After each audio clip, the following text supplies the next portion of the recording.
जो आप local market में सप्लाई करते हैं उसकी क्वालिटी में क्या डिफरेंस है और जो आपने एक्सपोर्ट की उसके क्या चैलेंजेस है। जब आप एक्सपोर्ट करते हैं तो आपको एक डेडलाइन डिफाइन की जाती है कि उतने डेडलाइन के अंदर आपने ये प्रोडक्ट्स बनानी है। तो इन चैलेंजेस के अंदर आप ना इसको थोड़ा समराइज करें और बताएं। सर हमारे यहाँ प्रॉपर गाइडेंस नहीं है, मैं गाइड कोई नहीं करता इस मामले में। अगर आपको एक्सपोर्टर बनना है सर, सबसे पहले आपके पास एक कंपनी, एक प्रोडक्ट होना चाहिए। क्या आप समझते हैं कि प्रोडक्ट की क्वालिटी ये एक अच्छा कस्टमर ला सकती है या प्राइस? सर आपको आपकी प्राइस की वर्थ मालूम होनी चाहिए। ठीक है कि मेरी प्रोडक्ट की ये वर्थ है। सही। सर एक्सपोर्ट डजंट मीन्स कि आपने अगले बंदे को लूट लेना। सही। सर अगर आपने एक्सपोर्ट से कमाना, अगले बंदे ने भी कमाना। हमारे जो खास तौर पे पाकिस्तान के इदारे हैं, हमारे बैंकिंग सेक्टर, हमारे इदारे, उनका रवैया एक यंग एंटरप्रेन्योर के साथ कैसा आपने पाया? मुझे सर मेरे जो एजेंट थे ना बैंक, जो मुझे डील कर रहे थे सर, उन्होंने एक लाइन बोली थी मुझे और मेरे लॉयर ने मुझे यही कहा था। सही। बैंक गलत आपने चूज कर लिया फिर भी आप रुलेंगे, आपने एजेंट गलत चूज कर लिया फिर भी रुलेंगे। सही। मुझे ये सारी चीज़ें चाहिए। मैं फर्स्ट टाइम एक बंदे से रिपोर्ट कर रहा हूँ, मेरा उससे ट्रस्ट नहीं बना, मैं कैसे उसको 100% एडवांस कर दूँ या 100% इन टर्म्स पे एग्री हो जाऊँ? क्या बैंक जो गारंटियर है वो मेरी, अगर वो मुझे क्वालिटी नहीं मिलती जो मेरी उनसे एग्रीमेंट हुई है, वो वापस करने के पाबंद होगा? पूरी दुनिया में फ्रॉडी है बेटे, अगर हम फ्रॉडी नहीं है तो सर जापान में बड़ा फ्रॉडी है। सर सबसे पहले तो आपका जो कस्टमर है, आपको थोड़ा बहुत भावनाओं को लेनी चाहिए कि कस्टमर जेन्युइन कस्टमर है, कस्टमर को लेनी चाहिए कि जेन्युइन मैन्युफैक्चरर है। तो अगर एक एक्सपोर्टर है, हम कहते हैं कि वो पाकिस्तानी इकोनॉमी में वो कैसे कंट्रीब्यूट करता है? बहुत बड़ा अच्छा सवाल है आपका ये। सर देखें सर, वो पैसे का सर्कल बनाया हुआ है सर, लेकिन जब हम एक्सपोर्ट करते हैं ना, हम उस सर्कल के अंदर बाहर से पैसा लाते हैं जी, डॉलर की शक्ल में। बाहर जाके डॉलर कमाने से ज़्यादा बेहतर है कि आप इधर रह के एक ऐसी प्रोडक्ट बनाएं जिसको आप एक्सपोर्ट करें और मुल्क में डॉलर लेके आएँ। हम बाहर जाते हैं, हमारी जुबान भी कट जाती है। सही।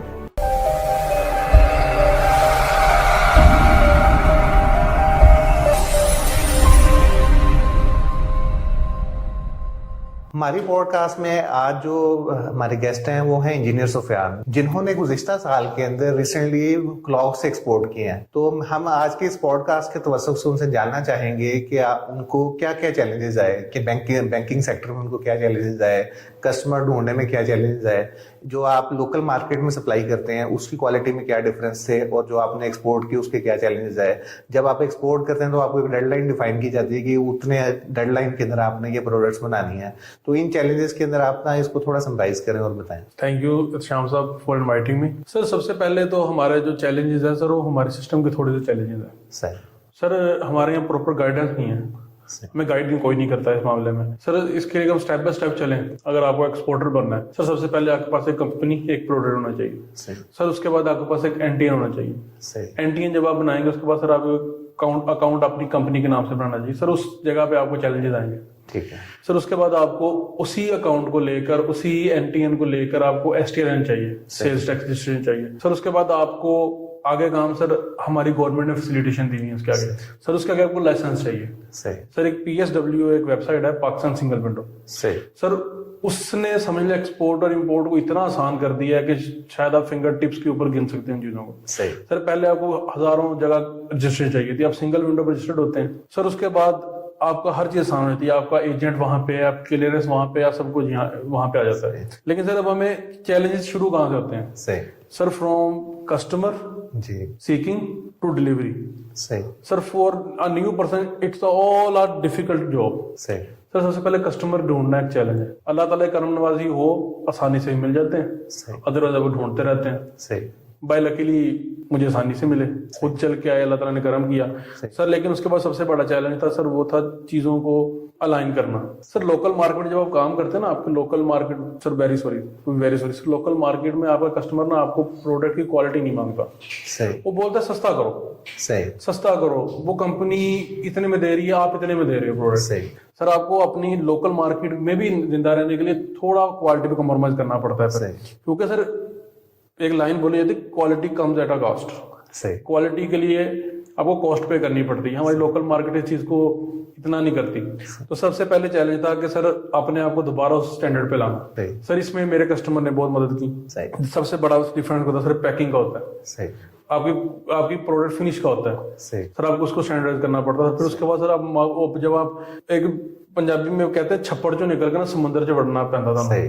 सर, आप एक छप्पड़ में जिंदा होते हैं, मतलब आपको छोटा सा पाउंड है, आप उसमें घूम फिर रहे हैं। जब आप इंटरनेशनल मार्केट में रहते हैं वहाँ वो समंदर है सही। सर, वहाँ बहुत बहुत बड़े मगरमच्छ हैं, बहुत बड़ी वेल्स हैं। अच्छा, आपने बताया कि कस्टमर की सिलेक्शन या कस्टमर जो आपको पहला मिलना है, इसमें मैं इसको कैटेगराइज करूंगा दो चीजों के अंदर। क्या आप समझते हैं कि प्रोडक्ट की क्वालिटी ये एक अच्छा कस्टमर ला सकती है, या प्राइस ये एक एक्सपोर्ट के कस्टमर को ला सकती है? इसमें आपने हमारे ऑडियंस को बताना है सेग्रीगेट करके कि कौन सी चीज मोस्ट यानी फैक्टरेबल चीज है जिस पे हमें फोकस करना चाहिए अगर आपने अच्छी एक्सपोर्ट करनी है।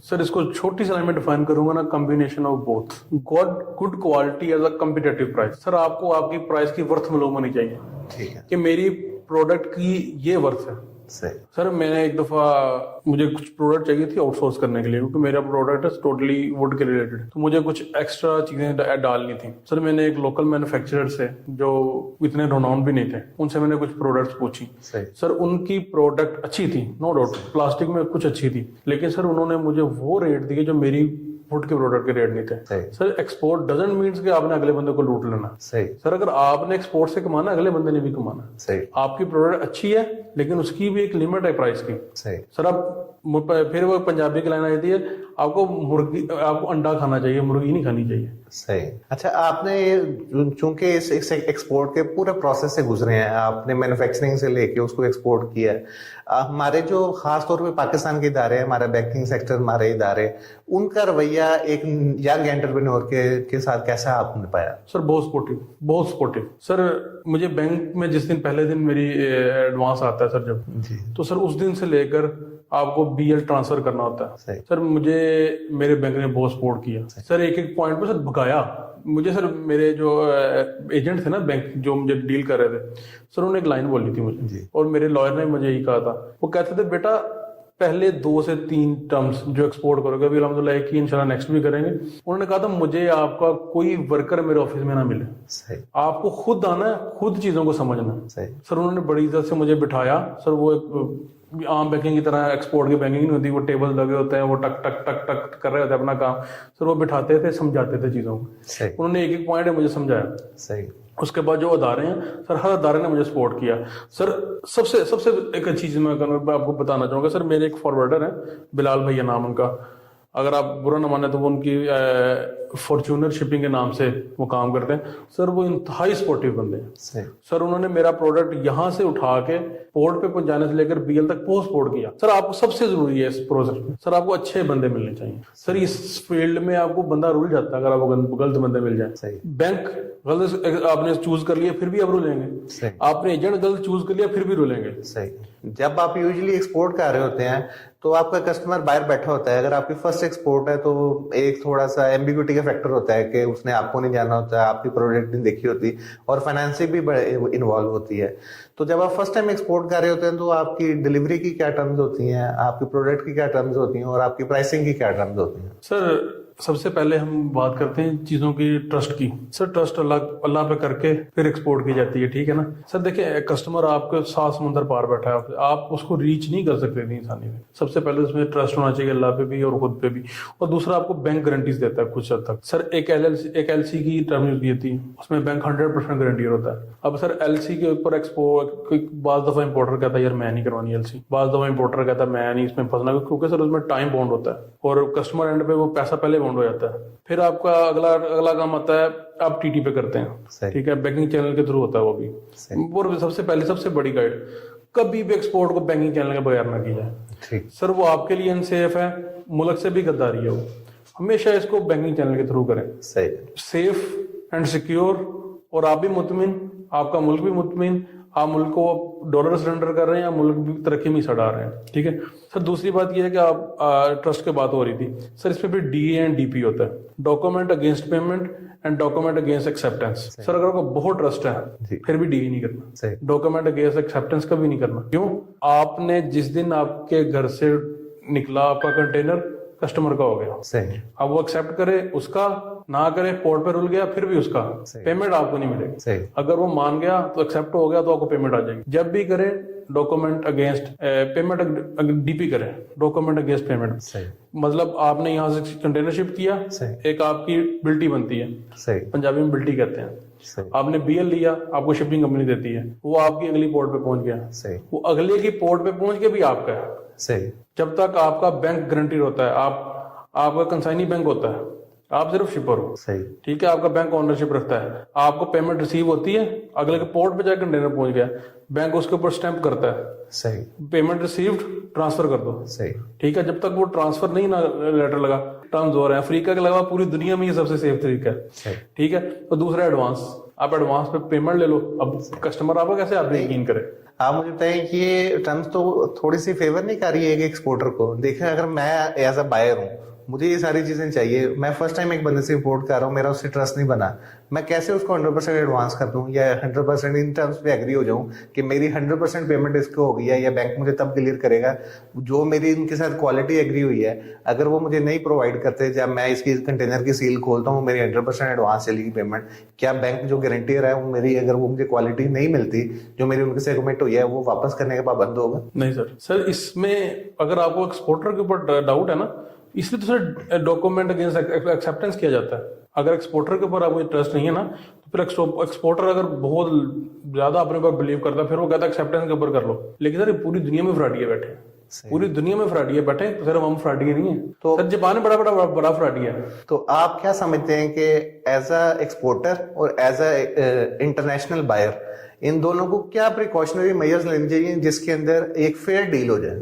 सर सबसे पहले तो आपका जो कस्टमर है, आपको थोड़ा बहुत भावनाओं को लेनी चाहिए कि कस्टमर जेन्युइन कस्टमर है, कस्टमर को लेनी चाहिए कि जेन्युइन मैन्युफैक्चरर है। सही। अगर जेन्युइन मैन्युफैक्चरर है तो सर ट्रस्ट बिल्ड हो जाता है उस टाइम। तो फिर आप मोस्टली क्या करते हैं, हम कुछ पेमेंट वो करते हैं, आपको पार्सल पेमेंट कर देते हैं, मतलब 20% कर दी, 10% कर दी। अब इतने में क्या होता है, वो कहता है यार मेरा माल अगर लेट्स सपोज $20,000 का था, चलो मैंने $4,000 किया है। बिजनेस में वो कहता है चल $4,000 डूबेंगे ना, पूरे दिन डूबेंगे। और कस्टमर भी कहता है यार चल मुझे उसने कुछ तो दिया ना, कुछ वो अपने से फाइनेंस करता है और पोर्ट पे पहुंच जाता है। सर ट्रस्ट किस तरह चलता है? सर दूसरा सवाल आपका था इसकी प्राइसेस टर्म क्या होती हैं? सर प्रोडक्ट की एक वैल्यू होती है, लेट्स सपोज एक चीज है, उसकी प्राइस है $10, आपकी फाइनल होगी। अब वो $10 क्या किस चीज क्या है? वो एक्स वर्क है कि आपकी फैक्ट्री के गेट की प्राइस है। दूसरा हम लेते हैं FOB, फ्री ऑन बोर्ड, मतलब आपने उसको पोर्ट पे पहुंचा दिया, आपने BL बनवा दिया, आपका काम खत्म, आपकी प्राइस हो गई। तीसरी प्राइस होती है CNF, पोस्ट एंड फ्रेट। ठीक है, आपने उसको बनाया, पोर्ट पे पहुंचाया, अगले के पोर्ट पे पहुंचाया, वहां तक की पेमेंट। और मोस्टली सर हमारे जो लोग करते हैं वो करते हैं FOB, लेकिन कस्टमर ज्यादा फेवर कर लेता है कि CNF की। क्यों? अगर वो FOB भी लेगा, उसको आपके ही मुल्क से एजेंट उठाना है, वो वहां बैठ के एजेंट को भी फिर टैकल कर रहा होता है। इसलिए बहुत कम कस्टमर तो जो आपको FOB पे मानते हैं वो CNF लेते हैं। सही। वो रेट आपसे करेंगे FOB का, उसके बाद आपको CNF पे कन्वर्ट करेंगे। तो सर ये सिक्योर बिजनेस है, लेकिन क्या है आपको ईमानदारी से चलना है। सर कोई बंदा एक दफा धोखा खाता है, हाँ। आप ईमानदारी से काम करें, एक बार प्रोडक्ट अच्छी दें, आपको दोबारा ऑर्डर मिलेगा। सही। आप अगर उसको धोखा देंगे सर नेक्स्ट टाइम ऑर्डर नहीं आएगा। जैसा कि हम सोलर पैनल्स को डील करते हैं, तो पाकिस्तान में सोलर पैनल बल्क क्वांटिटी में इंपोर्ट भी होता है, तो यहाँ पे एक ऐसी टर्म यूज की जाती है कि जब सोलर पैनल्स एक्स चाइना निकलने लगते हैं तो वहां पे उसके कुछ क्वालिटी टेस्ट होते हैं, जैसे कि सोलर पैनल है उसकी प्री इंस्पेक्शन रिपोर्ट बनती है। तो क्या हम जब यहाँ से एक्सपोर्ट कर रहे होते हैं तो हम भी इस तरह से जो क्वालिटी आपने अपने कस्टमर से कमिट की, उस क्वालिटी स्टैंडर्ड्स की आप इंस्पेक्शन करवाते हैं ताकि उस बेस पे तब वो पेमेंट आपको क्लियर कर दे? सर अगर आपका कस्टमर आप पे ट्रस्ट नहीं करता जी, तो वो थर्ड पार्टी ऑर्डर भी करवा लेता है। थर्ड पार्टी एक कोई बंदा हायर करेगा, उसको बोलेगा प्रोडक्ट चेक करके मुझे दे दो। तो इस थर्ड पार्टी ऑडिट के लिए पाकिस्तान में ऐसे कौन से इदारे हैं जो कि थर्ड पार्टी ऑडिट करते हैं? सर वो एजेंसीज हैं, डिफरेंट एजेंसी, जिस तरह कस्टम क्लियरेंस एजेंसी है, इस तरह ऑडिट एजेंसीज हैं, वो करती हैं। और सर दूसरा हमारा, जिस तरह आप कह रहे हैं ना टेस्ट, सर हमारा अगर वुड का प्रोडक्ट जा रहा है ना, उसके लिए ट्रीटमेंट सर्टिफिकेट होता है जो पोर्ट पे होता है। सर पोर्ट पे भी जाने के बाद बड़े चीजें हैं। देखें, सबसे पहले पोर्ट इन होता है आपका माल, ठीक है, उसके बाद वो वहाँ पे लेड ऑन कर दिया जाता है। सबसे पहले उसको आपका एंटी नार्कोटिक्स चेक करता है। सही। सर हमने अपने रिकॉर्ड खराब किए हुए हैं, ठीक है, हमारा नार्कोटिक्स आपके माल को खोलेगा, सही, चेक करेगा, आप उसके ऊपर ऑब्जेक्शन नहीं कर सकते। सही। वो आपका आधा कंटेनर भी खोलते हैं, पूरा भी खोल सकते हैं। सही। वो खोलेंगे, अगर उनको ट्रस्ट हो गया तो वो बंद कर देंगे। सही। उसकी थोड़ी सी फीस होती है, ठीक है, सही। क्योंकि वो स्कैन कर रहे होते हैं, चीज़ों को चेक कर रहे होते हैं। तो सर उसी दौरान आपका ट्रीटमेंट सर्टिफिकेट बनता है, जिसमें आप अपनी प्रोडक्ट का थोड़ा बहुत सैंपल लिया जाएगा या कहीं से खोल करके चीज़ों को चेक किया जाएगा। सही। तो सर उसके बाद वो पैक हो जाएगा। सही। सर उसके बाद आपकी क्लियरेंस एजेंट आएगा जो उसकी वैल्यूएशन चेक करेगा कि आपने जो वैल्यूएशन दी आया वो ठीक है। सही। तो वो वैल्यूएशन के बाद सर वो आपका जो कंटेनर है वो फॉरवर्ड कर दिया जाएगा आपके वेसल के लिए वेटिंग एरिया में। जब वेसल के लिए वेटिंग एरिया में वेट कर रहा होगा उसी दौरान आपके बाकी डॉक्यूमेंट्स तैयार हो जाएंगे। जिस दिन वो आपका कंटेनर आपके शिप लोड होगा तो आपको वो एक वेबसाइट के ऊपर आ रहा होता है सारा कुछ। जिस दिन आपका लोड हुआ उससे एक दिन बाद आपको बीएल मिल जाता है सर। पाकिस्तान में एक बिजनेसमैन है, वो लोकल में भी डील करता है, यानी अपना प्रोडक्ट बना के लोकल सेल भी करता है, जबकि ये एक्सपोर्ट भी करते हैं। तो अगर एक एक्सपोर्टर है, हम कहते हैं कि वो पाकिस्तानी इकोनॉमी में वो कैसे कंट्रीब्यूट करता है? बड़ा अच्छा सवाल है आपका ये। सर देखें, हम लोकल जब बिजनेस कर रहे होते हैं ना, हम पैसों में डील कर रहे हैं जी। हम मुल्क के अंदर का पैसा है उसको घुमा रहे हैं जी। सर। वो पैसे का सर्कल बनाया हुआ है सर। लेकिन जब हम एक्सपोर्ट करते हैं ना, हम उस सर्कल के अंदर बाहर से पैसा लाते हैं जी। डॉलर की शक्ल में जी। तो उसको सरेंडर करते हैं गवर्नमेंट उसको पैसे में कन्वर्ट करके देती है। मतलब जो लोकल वेल्थ है वो इंक्रीज होती है। सही। सर एक्सपोर्टर जो है वो कौम के लिए लड़ रहा होता है मैदान में। सही। तो इस वजह से उसको गवर्नमेंट बहुत फेवर देती है। सही। मैं बताऊंगा सर, आपको बहुत चीजों पे रिबेट मिलता है। सही। आप जब एक्सपोर्टर होते हैं ना, गवर्नमेंट आपको बहुत फैसिलिटेट करती है सर। वो आपका जीएसटी जो परचेजिंग पे रहता है वो तंग जरूर करती है। इस मामले में मेरे गवर्नमेंट से शिकवा है, मैं आपके तरफ से शिकवा पहुंचाना चाहूंगा। सही। एक एक्सपोर्टर है वो, आप उसको जीएसटी वापस करना है जी। ठीक है, आप उसको जीएसटी वापस करने के लिए बहुत तरले करवाते हैं। वो फंसा देते हैं सर, साल मेरा भी साल केस फंसा हुआ है, वो फंसा देते हैं। वो आ रहा है, वो जा रहा है, वो कुछ हो रहा है, सिर्फ गवर्नमेंट इस जगह पे तंग करती है यहाँ पे। उसके अलावा सर आपको वो सारे जो लोकल परचेज है उसके ऊपर भी डिस्काउंट मिल रहे होते हैं आपको। उसके बाद जब आप कन्वर्जन पे जाते हैं उस पर आपको मिलता है। उस सबसे बड़ी चीज एक एक्सपोर्टर को जब वो कोई रॉ मटेरियल इंपोर्ट करता है सर, गवर्नमेंट उसको वहां पे बहुत फैसिलिटेट करती है। मेरे एक दोस्त है, वो टॉवल का काम करते हैं तो एक्सपोर्ट करते हैं, 100% एक्सपोर्ट का काम है सर उनका भी अल्हम्दुलिल्लाह। तो सर उन्होंने पीछे पिगमेंटेड डाइज मंगवाई सर। डिफरेंस सर गवर्नमेंट ने बहुत सपोर्ट किया सर। एक छोटी मिसाल है, 5,000 की उनको 2,000 में पड़ी है। अब कॉस्ट कट होगी ना, जब कॉस्ट कट होगी वो अपनी मार्केट में जाकर फाइट अच्छा कर लेगा। जब फाइट अच्छा करेगा तो वो ज्यादा बिजनेस करेगा, ज्यादा डॉलर आएंगे। सही सर, आपको इसलिए मैं सबको मोटिवेट करना चाहूंगा, एक प्रोडक्ट बनाए, उसको इस लेवल पे लेके जाएंगे आप उसको इंटरनेशनल मार्केट में सेल कर सकें। आपको इंटरनेशनल मार्केट में लड़ना है। आप इंटरनेशनल मार्केट में जब लड़ेंगे, आप एक्सपोर्ट करेंगे, आप डॉलर्स लाएंगे। सर हमारे यहाँ से बाहर जाते हैं लोग, क्या करने जाते हैं? डॉलर कमाने जाते हैं ना सर। उनसे ज्यादा डॉलर आप यहाँ बैठे कमा सकते हैं, लेकिन सर आपको एफर्ट चाहिए। सही। आपने भी जिक्र किया कि बाहर जाके डॉलर कमाने से ज्यादा बेहतर है कि आप इधर रह के एक ऐसी प्रोडक्ट बनाएं जिसको आप एक्सपोर्ट करें और मुल्क में डॉलर लेके आए। इसको आप कैसे बेहतर समझते हैं?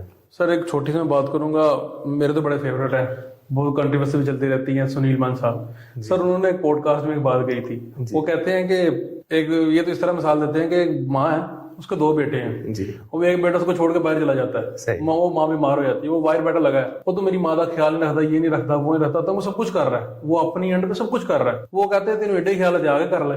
तो सर देखें, अगर हमें इस मुल्क के साथ बहुत प्यार है ना, तो हम बाहर जाके उनके सख्तियां बर्दाश्त करेंगे, उनके टैक्सेस बर्दाश्त करेंगे, सब कुछ करेंगे। हम यहाँ पे रह के इसी माँ के पास रह के इसकी खिदमत करें, अपने भी अपनी माँ बाप के पास रहें, आप इसको खिदमत भी करें, पैसा भी कमाएं और मुल्क की खिदमत भी करें, तो सर ये बेहतर नहीं है? दिल का सुकून, जिंदगी का सुकून आप यहाँ पे हासिल कर सकते हैं। हम बाहर जाते हैं, हमारी जुबान भी कट जाती है। सही। हम जाना चाहिए, नो डाउट, बाहर जाना चाहिए, आपको घूमना चाहिए सर, लेकिन अपने मुल्क को स्ट्रॉन्ग करें ना। आप वहां पे जाके घूमें, कस्टमर ढूंढें, दुनिया को एक्सप्लोर करें, एक्सप्लोर करके वापस आए, दोबारा खिदमत करें इस मुल्क की। सर कौन रोकता है आपको? सर क्या हम कहते हैं हमारा पासपोर्ट बहुत वीक है, उस पर मेहनत तो करो यार, स्ट्रॉन्ग हो जाएगा।